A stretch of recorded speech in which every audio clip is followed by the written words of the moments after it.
So what's your U.S. presidential knowledge like? That is an interesting question. I do feel like I know a lot of American history because of what I've researched, particularly American Revolution. Right. But presidential history is like a full blind spot for me. Right. Because I was never required to learn all of the presidents' names. I remember when I finally saw a list of how many there were, I was like, oh, that's a lot. I don't care. That's fair. A lot of white people, a lot of men. Yeah. And I just was like, All okay, men. great. And Yeah. I just didn't see the point in like trying to always constantly remember dates and people's names associated with dates. Like that to me just was like, that's not why we study history. Right. I feel like I had to do that for my AP history class when I was a senior in high school. That was like a thing. It was like, you need to know the presidents in order, and I needed to know the length of their administration too. And that is all knowledge that has since totally fallen out of my head. Like I could tell you presidents, but like I couldn't tell you what number they are, like where they are in like chronological order, you know, except for Lincoln and, you know, Washington. end of list. Right. Washington, right. Right. And like, you know, some of the other ones. I have always said if I ever am on Jeopardy for real, I'm your phone a friend. well, certainly, but I would have to study up on my presidential knowledge because they always have a category about that. Yeah. Like almost every time. Yeah. That would definitely be what I would have to study up on. What about you? What would I need to brush up on? Probably my U.S. mountain ranges. Thank you, Miss Thing over here. No, those are things I do and know. probably like, I probably have to look into foreign monarchy because I feel like that's often comes up. Yeah. And also, I would say some African and Asian geography. Like Yeah. I know a lot of countries in those spaces, but I can't tell you exactly where they are on a map. Like some I can, but like I think that would be the thing. I feel like too, as like US citizens, we're not taught like a very good whole world approach to history and geography. And that Fully. is a real big detriment, I feel, in a lot of ways. Hugely so. So yeah, those would definitely be things that I'd have to go back into. And I love that. I love the history. I love learning geography and, you know, being able to place things where they need to go. Place for everything and everything in its place. Maybe we've done this before, which I love this game in the car when we just pick a continent and we have to memorize all of the countries on the continent and then all the capital cities in those countries. Yeah. Like that's a good way. That's a good use of our time on long road drives. Yeah. On long road drives. Long road drives because we're going to be together for a while. When we're driving on the road and it's long.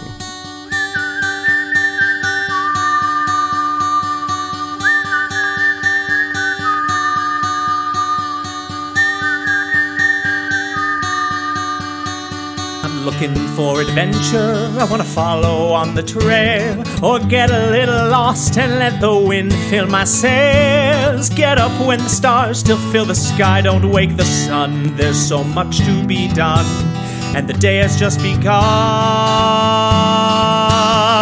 Go where the postcards are real, you can feel, you can open your eyes and open your heart when you gaze at the national park. At the national park. At the national park. Follow you, I'll follow you there.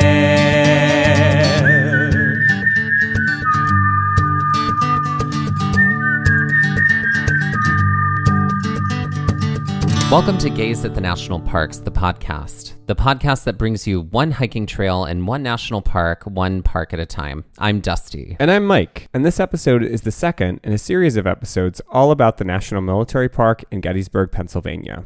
Over the summer of 2020, we had the chance to visit Gettysburg, along with our trip that took us to Catoctin Mountain in Maryland. This was one of the first trips that we took together in the time of COVID. That's right. In our last episode, we discussed the first part of our day at Gettysburg National Military Park and also examined the differences between a military park, national battlefields, national battlefield parks, and national battlefield sites. which is a lot of distinction for just 25 units of the NPS. But nevertheless, there are methodologies in place for how they are sorted. We also recounted the first day of the Battle of Gettysburg and what events brought the Union and Confederate armies to this southern Pennsylvania town. If you missed the last episode, a lot of it had to do with the fact that Gettysburg was at the center of 10 roads and that the Confederacy was looking to replenish some supplies, while the Union was trying to shield Washington, D.C. and other northern cities from Confederates that were moving northward.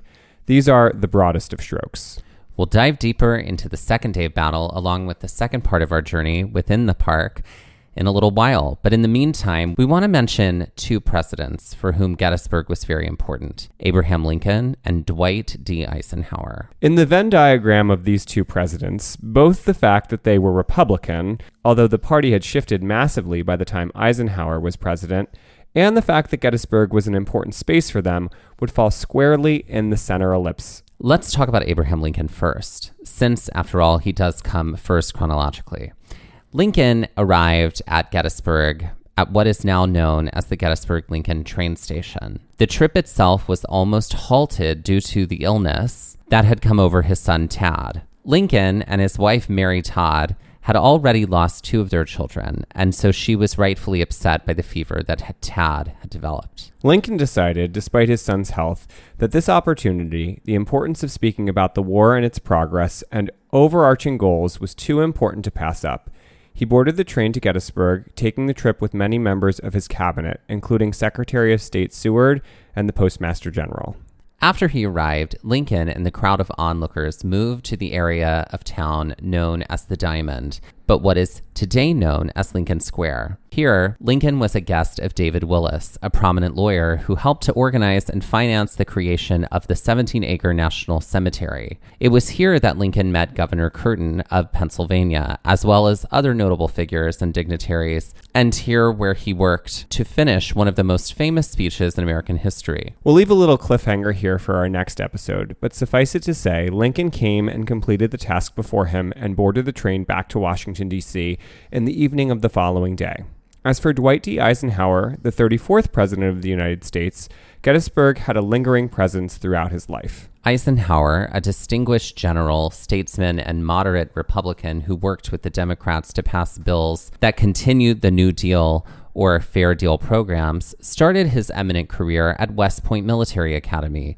His first visit to Gettysburg was in 1915 to study the battle as a cadet. 2 years later, during World War I, he and his wife Mamie and first son returned to Gettysburg to set up and command a new tank training center at the battlefield named Camp Colt. While Eisenhower hoped for a foreign assignment, those would come later.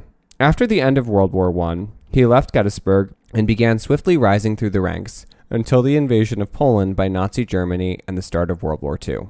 Eisenhower became a 5-star general and eventually the supreme Allied commander for the D-Day invasion of Europe. After the war, he retired from the armed service in 1948 to become the president of Columbia University. The Eisenhowers, looking for a weekend and later retirement home, remembered the early days of their marriage and the fondness they held for the Gettysburg area. They purchased a 189-acre farm that was adjacent to the battlefield, which would serve not only for relaxing and retirement, but also as a site to host foreign leaders and dignitaries in years to come. Eisenhower was brought out of retirement to command the newly formed NATO, North Atlantic Treaty Organization, by President Truman in 1950. He later went on to win 2 terms in office, starting in 1953 and ending in 1961. During his presidency, the remodeled farmhouse on the Gettysburg property would be the site of some important meetings between Eisenhower and foreign leaders, and also act as a temporary White House for a time, as Eisenhower spent a great deal of time there recovering from a heart attack in 1955. The Eisenhowers did eventually retire to this home after the presidency in 1961, and in 1967 they donated the farm to the National Park Service. Eisenhower died 2 years later in 1969, and Mamie continued to live in the home till her death in 1979. A year later in 1980, this home, which brought the Eisenhowers so much joy, became a permanent open fixture to the National Park Service. And with that, let's take our first break.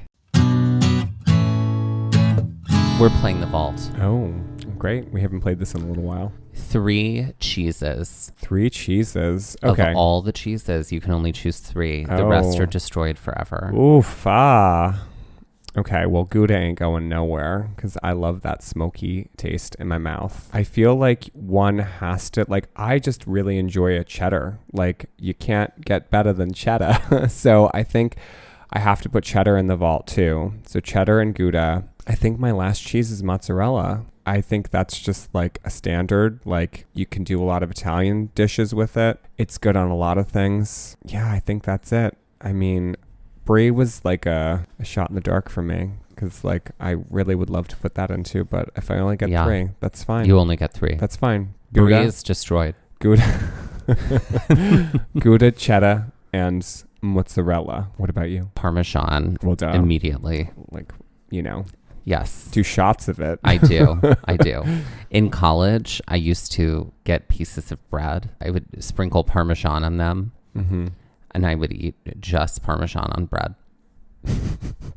Absolutely. Anyway, I also am going to have to say cheddar because like, but I want like an extremely aged, ridiculously sharp, smells from across the county cheddar. Mm-hmm.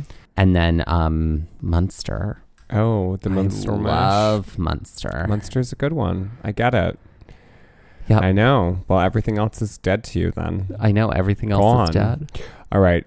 3 yard, like lawn games that you'd maybe like play, or that could also be beach games. Like you get to pick 3. Oh, okay. So that like is a pretty wide field. Because nobody plays it enough. Badminton. Okay. I love that little game. I love that little game. I love that little game. Right. Kickball. Oh. Because ain't nobody play that enough. I love that game. Kickball. Kickball is where it's at. Okay. I'm going to keep dodgeball. Oh. That's more like a court kind of, but whatever. Yeah. I'm keeping it. I'm going with like more of like equipment type games. So I'm going to say Can Jam because I freaking love Can Jam. That's a fun game. And that is, I love it. I just want to play it all the time. Mm-hmm. I want to jam on some cans. I'm also going to say bocce ball because I love a good game of bocce. I don't know that I've ever played bocce ball. That's like Italian Things lawn we'll do bowling. with summer. Things we'll do this summer. Good. And then volleyball. Those are my 3. Notice we didn't say frisbees because sorry. Can Jam is frisbee. Yeah. I enjoy frisbee in a Can Jam situation. I enjoy a good frisbee in a Can Jam situation. Seriously though. But you don't just like throwing it? No. Yeah. No, it's a no from me. Because I'm just like, what about frisbee golf? That is a fascinating thing. I'm sorry, but like frisbee tossing to me is like the most boring thing ever. You've just alienated the frisbee market. No, but seriously, I don't get it. Sorry. I just feel like, let me just throw something to you that's going to just like go way the hell somewhere else and not at you. Well, maybe you're just not good at it. Well, maybe I'm not. We would like to acknowledge that while touring and walking around Gettysburg National Military Park, we were on the traditional and stolen lands of the Iroquois. So we left off in the last episode. We were at the Eternal Light and Peace Memorial. Yes, the giant obelisk with a eternal flame on the top. That's right. Right. What's an obelisk? Just remember the Washington Monument, folks. That's an obelisk. That's an obelisk. Mm-hmm. Right. Yeah. Oh, didn't they use an obelisk at the... Wasn't that the murder weapon in Search Party? A spoiler alert if you haven't watched Search Party. We don't know who's dead yet, but yes, it is. Right. Yeah. Mm-hmm. Right. That's an obelisk. And you should be watching Search Party if you haven't. Yeah, it is great. We left off there. We had gone towards the fire tower that was right near the Eternal Light and Peace Monument. You know, we couldn't climb it, even though I wanted to, because of obviously COVID regulations. After that point, we kind of like turn around, essentially. This is a driving tour. Yeah, this is a driving tour. We're on a driving tour, and we're in the car. And so, yeah, we do have to turn around, and we're listening to an audio tour. Right, that's playing GPS. Yep, that's playing through an app. We talk all about that app in the last episode. Mm-hmm.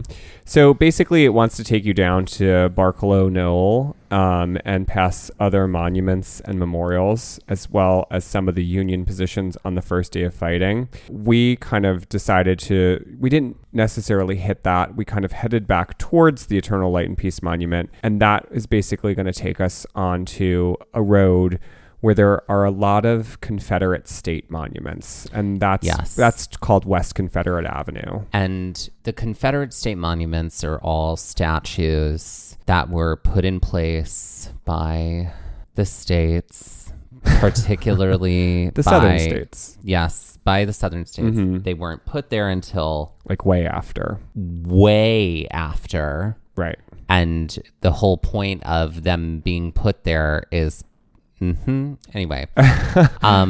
Listen, there's a whole episode we do about this. A whole episode about this called Monumental Failures. So it's a trail mix. Right. And we'll talk a little bit about it in our next Gettysburg episode, because we did actually come back here and kind of walk around in the evening of the last part of the day when we were here. The monuments themselves are large and they are very figurative. Yes. All of them include figures. Right. Some are very allegorical and some are very literal. Mm-hmm. So we'll just leave it there for now. But this is like a space that we were able to drive down and kind of get a little bit of more information about these through the audio tour as well. And basically we pass, as we're driving here, on our right, the Eisenhower National Historic Site, as we kind of pass these monuments and drive down the road a little bit more. And this road is sort of basically... It's full of hills. It's full of hills. It's also full of fields. This is also the route that General James Longstreet sort of takes on this day, which you'll hear about a little bit more in a bit. You know, I think we would have stopped at the Eisenhower Historical Site if we could have, but again, during time of COVID, it was closed. Really everything was sort of closed. Yeah. So it wasn't a space we could go in and explore. But it is very sort of, it was peaceful back there. I do remember that. Like, it was sort of dipped low. Like, after you came off of West Confederate Ave, or got past the monuments, I should say, you sort of dip down and you're kind of like below, I feel like, a lot of the fields. Like, so you're not able to see very much into the distance either way. That eventually changes, and you basically, the road starts to head up, and you head up Big Round Top towards the Little Round Top. And this is a spot where we were able to really get out and explore a lot more. After doing so many field trips to Gettysburg with my school, this is definitely the one site that I think every tour guide takes every bus. Because first of all, the stop always wowed the students. They really not only enjoy the view that they're able to see, because you can basically see all the way to Seminary Ridge, which is kind of where the where the Confederate position was for a lot of the battle on the second and third day. It's also an incredibly craggy and rocky area, which is paved at the top, and despite being told a million times not to, they climb all over everything essentially. We stopped and got out at Little Round Top, and there was a lookout right here. Yeah. And you can see across the fields. Yeah. Here. It's so interesting reading about events and battles, but then seeing the geography. Yes. Because you're like, okay. So because of the way this physical space is made up, the following events happened here. Right. And this is why this space was important. Fascinating. Yes. Right? Yeah. Yeah. You can read about all you want, but until you're in that space, you really don't, I think, have that sort of understanding of it. And it really is, to be able to stand here at the top and be able to see the vast distance. This view is really, really incredible. And you see so much of, you see so many areas that are pivotal in the second day of fighting at Gettysburg. And most of them are right sort of below you. Also here at Little Round Top is this castle that has this very expansive overlook. Opportunity that you get. Yeah, there are about 24 monuments actually right here at the top, but this is the one that sort of stands out the most, and it's the monument to the 12th and 44th New York, and the building itself is 44 feet tall and 12 feet wide to honor both of those regiments that it's dedicated to. You know, I didn't know that. I researched. I did not know that. Yeah. The tower itself has a spiral staircase. The top, we climbed that. Right. You can't go all the way to the top of the tower, but it kind of puts you out onto that like overlook that's over the main part of the building. It's like a big terrace yeah. right there. And this I've never was able to do when we were there with students, because I think the tour guides were like, we can't bring them near the castle. They'll freak out. And you'll never get them down kind of thing. So yeah, this was kind of nice to be able to just, again, experience something that I'd been so close to on a lot of trips, but really didn't get the opportunity to explore a little bit more. This gives an even better view because you're even higher, which is great. Right. There's another monument that's right near the castle, and that's to the 140th New York, and there's a bronze bas-relief bust of Colonel Patrick O'Rourke. He was killed in the defenses of Little Round Top as he rushed to secure it. We point this out because the face of O'Rourke's bust, primarily his face, is shiny and it's almost golden. Do you remember this? Yes. Yeah. And that has to do with the fact that touching the statue or touching anything that's bronze, you're effectively rubbing away the oxide that's on the bronze. Because of the oils on your fingers. Right. Bronze is actually that gold color. So the oxide is the brown that settles in after being exposed to oxygen. Right. If you think about the Statue of Liberty was actually copper when it was first erected. After being in the harbor air for so long, it patinaed to have this green color that we know to this day as that sort of like Statue of Liberty, kind of like a milky green color is what I'll call it. Milky green. Milky green. I mean, right. Yeah. Yeah, basically. Yeah. So that's, the Park Service does recommend and ask that you do not touch those statues too, because, it can damage the bronze as well as polishing it. So just something to kind of think about when you're in spaces. Just like if you're in a museum, don't touch things. Yeah. Unless it's the Please Touch Museum. Right. Mm-hmm. So other monuments that are here at Little Round Top, this column or tower to the 91st Pennsylvania Infantry, as well as a statue to Governor Kemble Warren, who rushed towards Little Round Top to defend it as it was unguarded. After Little Round Top, we headed down towards Devil's Den, which was another area that I had not been able to stop at ever before. So this was really pretty cool to be able to see Devil's Den was, there's these giant rocky boulders sitting in this field. Mm-hmm. And this is right where we were prior. Right below. Mm-hmm. And you can park and you can hike up to the top of these boulders. It's not long. No. But there are tiny little trails that go in and around them up at the top. Trails. Yeah. Mm-hmm. And so that was fun to also get some really awesome views all around. And also perspective on the battle. And this spot is also another major spot within the second day of fighting. So to kind of see and experience the terrain, again, it was very interesting to be able to get that perspective.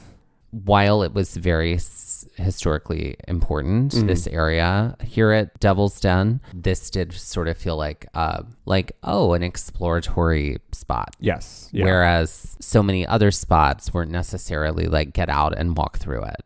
Right. And I think that's kind of helped to break up the audio tour because just like other parks that we've been to where it is kind of like a drive and get out, it does kind of become a little draining after just doing that. And that's it's such a weird psychosomatic sort of thing. I don't know what it is, but it definitely happens every time where we have to sort of do a just drive and get out, because that's just what the way the park is, or that part of the park is.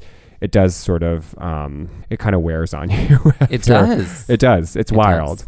And there were, a decent amount of people around at Devil's Den. Yeah, the park never felt super crowded, but this did feel there's life happening here. People are, venturing out and trying to see some things. And that was nice during this pandemic summer. Right. Obviously, we were all still very careful. There was a lot of mask wearing. It was nice to see that, even in the outdoors, which is something that is still something we should consider and be considerate of others when you're outdoors. Yeah. So from here, we headed down the road to the next stop on the audio tour, which was the Pennsylvania Memorial, which is the largest memorial in Gettysburg. Well, you cannot miss this memorial. Well, you know what? If you are the state where this battle has happened, you got to go big or you got to go home. And going home means you're already there, so you better go big. Yeah. I mean, it's very impressive. Yes. So it's almost like a mausoleum monument in a way. It has 4 open doorways and a ton of statues. And then it also has a list of all of the soldiers of Pennsylvania who fought in the Battle of Gettysburg. And it's over 34,000 names. Right, which is crazy. But when you think about like the hundreds of thousands of men that were here, it kind of makes sense that so many of them were from Pennsylvania, considering this is where the battle happened. At the very top of this sort of mausoleum structure, there's like a cupola, which is sort of just like a dome. And then there is a statue of the Winged Victory at the top. And the top tip of the sword of the Winged Victory makes the monument 110 feet tall. The cool thing about the monument is that it was actually the statue of the Winged Victory was made from melted down Civil War cannons. So that's how they cast that. I didn't know that. Interesting fact. Yep. Did you read that or did you find that out? No, I came up with it myself. No, I'm saying, did you read that? No, I did some research. No, this research was later afterwards. Mm-hmm. I see. And you can climb this. There's spiral staircases that go to the roof that bring you right below the dome. And I can't remember, did we do this? Because I've done it before on trips, or was it closed at the time? It was closed. It was closed. Okay. Yeah, because we were talking to, there was that guy and his partner that he was with. Right. And they were on a motorcycle. Yes. And they were going to a lot of different places on the motorcycle. They were going all over America on the motorcycle. We were chatting with them and we were both talking about how bummed we were that it was closed and we couldn't go up the sides. It is cool to go up there. It is a very narrow sort of staircase going up. It's the interesting thing is there's these kind of like 4 legs to create these arches, essentially, that create the doorways. And in one of those legs, that's where the spiral staircase is. It is completely like a metal covering on the inside. It almost looks like it's like metal tooled walls. Like, if I remember correctly, like little circles on the wall, but all covered in metal, which is fascinating. And then when you get to the top, it is like sort of just an area that you can kind of walk around. It's like another like kind of platform terrace area below the dome. So you can actually look up and see the statue pretty close. And again, you get another great view of everything that's there. Yeah. So something, if you're feeling like, it is a tight space. I think it's 1 stairway up, 1 stairway down. Like you use the same one. So it's kind of a little bit of a noise. I think it's been a while since I've done it. Since we didn't do it on that trip, it's a good like 3 years now since I've done it. So I can't remember exactly. There may be a second staircase that's just the down. It is, if you're feeling adventurous, go on up. It's worth it. And with that, let's take our next break. Ladies and gentlethems and everyone in between, please welcome to the stage Amanda Tori Class. Amanda Tori Class. I love this queen. I do too. I do too. Amanda Tori Class. Yes. I think she just goes by Tori. Okay. Like that's her nickname. Tori Class. Tori. Yeah. It's like, yeah, Tori's going to do the opening number. And then, Yeah. Jennifer Convertibles is going to do, the follow-up. Right. I do feel like she has a lot of fun with like subverting things that are considered classy. Oh, okay. So we're going that route. Like, 'cause I had like a Miss Frizzle vibe going on. Oh, because like she's like, let's get on the magic school bus and I'm going to tell you all about the things you need to know, kind of. Interesting. I feel like she's got like dresses that are patterned for the specific event that she is covering that day. Okay, so she's a teaching queen. She's a teaching queen. And see, and we need more of those in the world. We do need more of those in the world. I was thinking she would be like, oh, look, I'm a little teapot and I'm having a tea party. Short and stout. And then suddenly it's like, psych, I'm not, reveal. It's something totally, it's very grunge. Oh. Like, I'm not here for Inappropriate. I don't, like it's always a way to subvert something that like has traditionally kept women in a very tight, constricted space. Oh, I think we can put them both together. Oh, though. Yeah. I think we can have 2 interpretations of a mandatory class. I mean, she has both of these things available to her. Sure. Yeah, it depends on what the booking is. Maybe she's doing, a school bazaar. Right. for kindergarten students. The library is open. Yeah. Yeah. We're just reading these little book girls. Mm-hmm. Right. I feel like maybe her merch is like bookmarks or rulers with like her imagery on them. Like Scholastic Fair kind book of. Fair. Book fair. Oh, you know. I do the love joy of a fair. Scholastic book fair. Yeah. Why was that always the greatest thing in the world? I don't know, but there was some bottled magic there that Scholastic like captured. The book fair was coming, and it's like bookstores didn't exist. Right. Like all that. And I just was like, but suddenly I can buy the books in the library. But I also think it's like, let's indoctrinate children into capitalism, right? Right. Exactly. I think that's why. Well, also, like, let's think about this, right? Having a library at the school, isn't it supposed to teach you about how to use the library in your community? Sure. Right? But when you go like, psych, our library at our school is now going to be a space to buy books. Right. It's like, I can guarantee you talk about 9 out of something. 10 people end up at the bookstore before they end up at the library. It's true. I know. We should use our libraries more. Okay. We should. So what song does she sing? Tangents. Well, now I'm thinking of Read You, Wrote You that's a RuPaul song. Okay. I feel like she could do a fun mashup of Don't Know Much About History.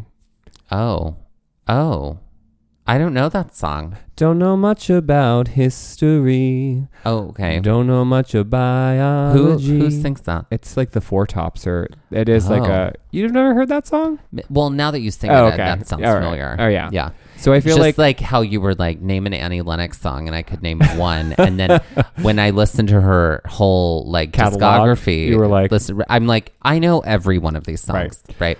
So I do feel like she could do that as a fun sort of mashup. Interesting. Like her own version of it. I kind of want her to do the Que Sera song, but there's a really hard version of that song. When I was just a little girl. Like that kind of thing. I want her to do the original. I asked my mother, what would I be? Now you just sound like Guar. Trekkie monster from Avenue Q. So, Thades and Gentlethems and everyone in between, please welcome to the stage Amanda Torrey Class. When we last left the Battle of Gettysburg on July 1st, 1863, the Army of Northern Virginia and the Army of the Potomac engaged in most of the initial conflict to the north and west of the city. During the afternoon of the first day, the Union troops were first pushed from the north back through the town of Gettysburg and then from the west. They fortified themselves at the high point of Cemetery Hill. Even though the Union had the high ground and Lee had provided Confederate General Ewell with the opportunity to strike the Union forces late in the day, he did no such thing. General Meade, the commander of the Union forces, had arrived at the battle site just after midnight on July the 2nd. He decided to hold his ground when he got there, setting the stage for the next day of conflict, which would take place south of the town in the areas that surrounded Cemetery Hill, and further south along the high ground of the area from Cemetery Ridge to Big and Little Round Top. There were several theaters of battle throughout this day: the Peach Orchard, Devil's Den, Culp's Hill, and the Wheat Field, to name a few. To get a sense of the battle and the overview of the map as the day progressed, both the Union and the Confederacy's lines resembled fishhooks. One surrounded the other. It was the Confederates' plan, under leadership of General James Longstreet, to expose the weakness in the southern flank of the Union Army in the area around the Round Tops. Unfortunately, Longstreet was surprised as Union General Daniel Sickles, who, after having his regiments ordered to the southern part of Cemetery Ridge, believed the position to be too vulnerable and instead moved the forces he commanded to the Wheat Field and Peach Orchard and to a boulder-strewn area known as Devil's Den. These areas were more open to the west, but unfortunately for Sickles and his men, more vulnerable because of their position forward of the Union line. Much of the conflict on the second day took place in the afternoon. Sickles' position, where the Confederacy did not expect him, acted as a deterrent to Longstreet's plan, but not without its costs. Sickles, for his part, was mortally wounded, and his men saw some of the heaviest losses in the areas that they were set to occupy. Fighting was so close at hand in places like the wheat field that it sometimes came down to hand-to-hand battles. It was in the wheat field where the advantage changed hands many times, but eventually lay squarely in that of the Union's hands, despite the heavy losses and poor positioning of Sickles. This was beneficial to the Union line as the nearby peach orchard fell to the Confederates, but the loss was not the most beneficial due to the position of the Union Army, which held the other areas nearby. Some of the most important fighting took place even further south on the Round Tops. Big Round Top was covered in trees and didn't offer much from an artillery sense. However, Little Round Top was open and an optimal piece of high ground to occupy. Because of Sickles' blunder, the Confederate forces under Colonel William C. Oates and his 15th Alabama Regiment moved toward Little Round Top.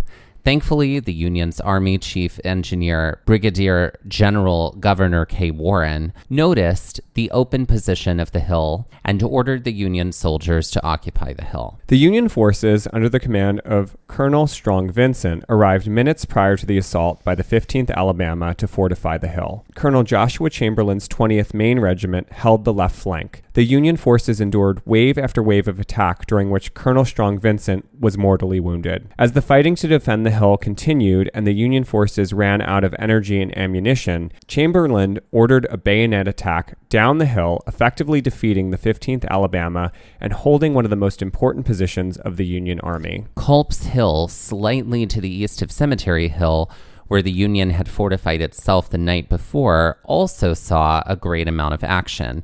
Brigadier General George S. Greene's corps were entreated with the defense of the hill, which had taken heavy artillery fire from Confederate General Ewell earlier in the day. Confederate Major General Johnson was given the order by Ewell to move his almost 5,000 troops into position to attack the hill later in the day. Much to Union General Greene's credit, he held this space by deftly moving only 1,400 men along the top of the hill to repel each Confederate attack that was lobbied, helping to keep this high ground position intact as well. Cemetery Hill was also attacked in the evening by two Confederate brigades, which briefly broke through the line as the Union artillery on the hill couldn't position their guns in a way to repel the onslaught.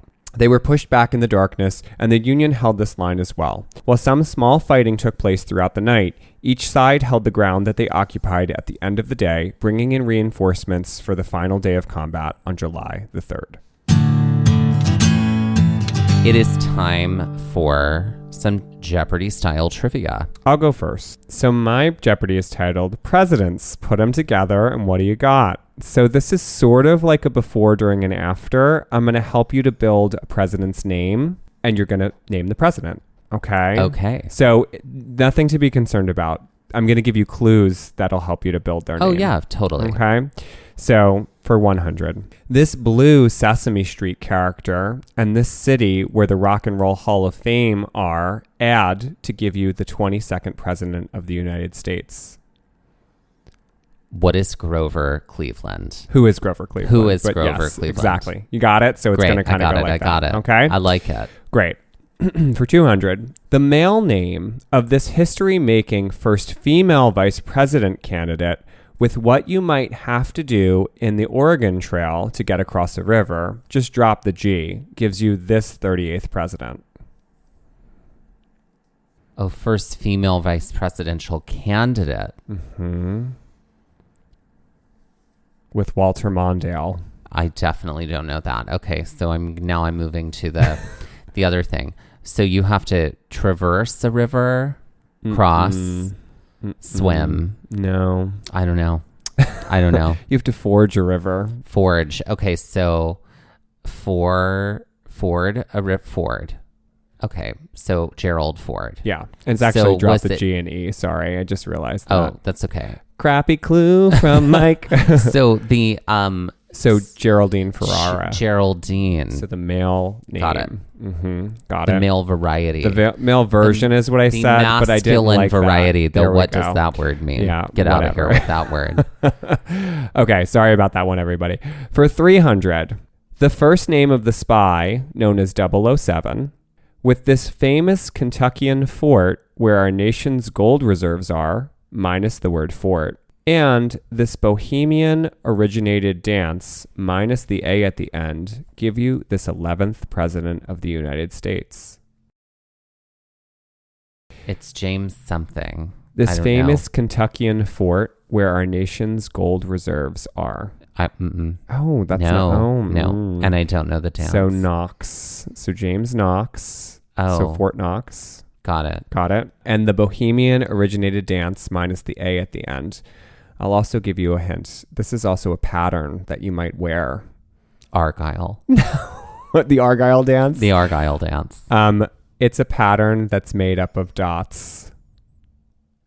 It's also the name of a dance. Polka? James Polk. James K. Polk. There you go. James Knox Polk. I didn't know his middle name was Knox. I didn't either, and I found it out and I added it in. There you go. All right, for 400. This official brand mascot of Cheetos, first name. With the last name of this Revolutionary War figure, who also has a furniture store. With the first name of this once and future king who knew Merlin, and has the last name Pendragon, gives you the 21st president of the United States. Who is Chester? Revolutionary War figure who also has a furniture store. Raymore and Flanagan. No. Jennifer Convertibles. Lazy Boy. Ashley. No. Ashley Home Store. Great. Can you get the rest of it? You No. got the first. Chester. Nope. This once and future king. I knew the Cheetos. Once and a future king Okay, who well, knew that's Merlin. Arthur. Yeah. Chester P. Arthur. Chester A. Arthur. Chester A. Arthur. Chester Allen Arthur. What is Oh. Ethan Allen was the middle clue. Oh, well, great. Ethan Allen. That's true. I got it. I got it. Okay. All right, for 500, this category. All right, for 500. What you might do in order to produce flour through grinding with what you would refer to as the area of your property that is not your house. So that's the first part. Okay. With what you might rudely say to a waitstaff without a please if you wanted more coffee would give you this 13th president of the United States. I'm realizing how hard these are now. Okay. What is press yard snap? President press yard snap. So you got to press that flour, and then the part of your property that's not your house is your yard. That's right. You got that part right. And then you would snap at them. That's a very rude thing. Don't ever snap at waitstaff ever. What you might say to them if you wanted more coffee in your cup without a please, if you didn't say More coffee. That's what you would probably say. I apologize for this category. I mean, don't. I like this category. But it is. It's a puzzler. It's a puzzler. Who is Millard Fillmore? So you would mill flour. Millyard. Millyard. Well, I was trying to get you there. Oh, Millard. Millard. Okay. And then Fillmore. Snap. Fillmore. But I wouldn't actually say Fillmore. Fillmore.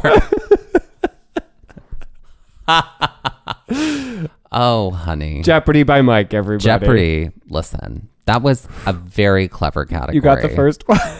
I did get the first one. I was trying to be crafty. You were very crafty. Sometimes it gets away from me, everyone. Are you ready for my category? I am. Mm-hmm. This is almost before, during, and after Gettysburg. Great. Very close. I almost wrote a before, during, and after for this with presidents. Interesting. So we meet again, friends. This category, every one of these starts. So Gettysburg, there's a quotation marks around GET. So okay. Get. Okay. Every one of these contains a phrase that has the word get. Okay. Get thee to a nunnery. Like something like that. Right, exactly. Are you like, I didn't use that one though. Okay, great. Are you ready? I am. Okay. For 100, what you might say to somebody who needs to stop trying to make drama about other people. A novel about a young man trapped inside of a small boat with a Bengal tiger. And what you might use to bake the crust for a lemon meringue. What is get a life of pie dough? Sure, I'll take that. I was thinking pie plate, but you would use pie dough to make a right. So there you go. Okay. Get a life of pie dough. Dough. There you go. Okay, great. So get a life was the phrase, right? Okay, so for 200. Something you say to me all the time. This is what a child might be wanting to receive on their homework or something Mike is always hoping for. Mm-hmm. This talent competition show that walked so that American Idol could run. Mm-hmm. And this phrase you might use in place of, I don't know, beats me.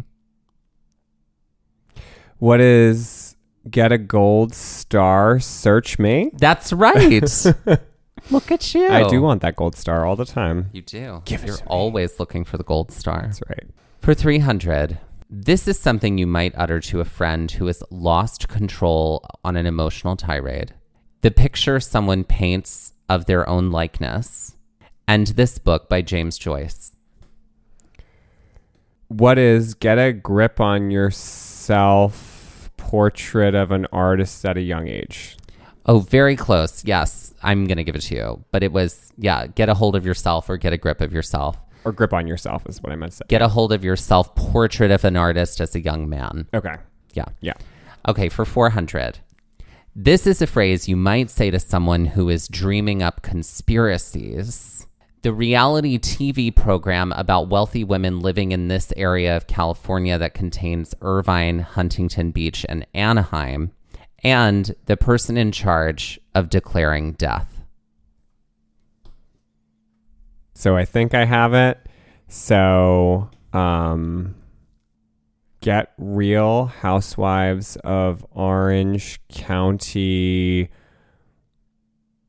clerk? Well, the clerk doesn't declare death. The clerk is the person who is going to give you a marriage license. The county mortuarist. Coroner. Mortuarist. The county coroner was what we were looking for. Okay. Cool. Great. Close.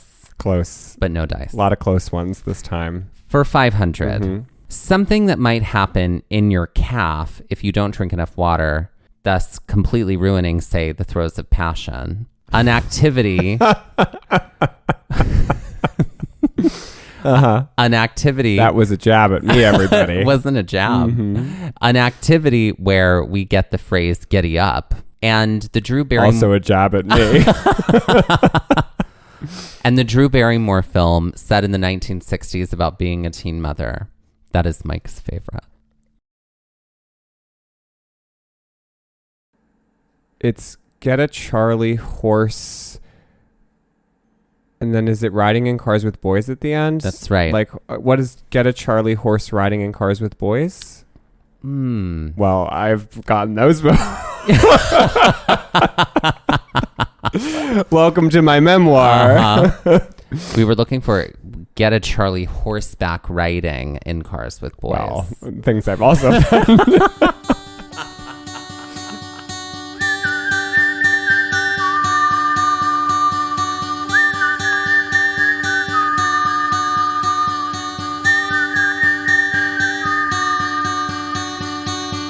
This has been Gaze at the National Parks, the podcast, and we're here to remind you to hike early and hike often, and that adventure is always out there. Gaze at the National Parks was created and is hosted by us, Dustin Ballard and Michael Ryan. To see images from this episode, follow our Instagram at Gaze at the National Parks. To contact us, email us at gazeatthenationalparks@gmail.com. And to find out more about the parks visited on this show, visit our website, gazeatthenationalparks.com. That's Gaze, G-A-Z-E. All original artwork featured on Instagram and on our website is by me, Michael Ryan. All original music was written by Dave Seaman and performed by Dave Seaman, Mariella Klinger, and Sean Sklios. Our music producer is Skyler Fortgang. This episode was edited by me, Dustin Ballard. We would also like to acknowledge that while recording this episode, that we were on the traditional and stolen lands of the Lenape people, also known as Middlesex County, New Jersey.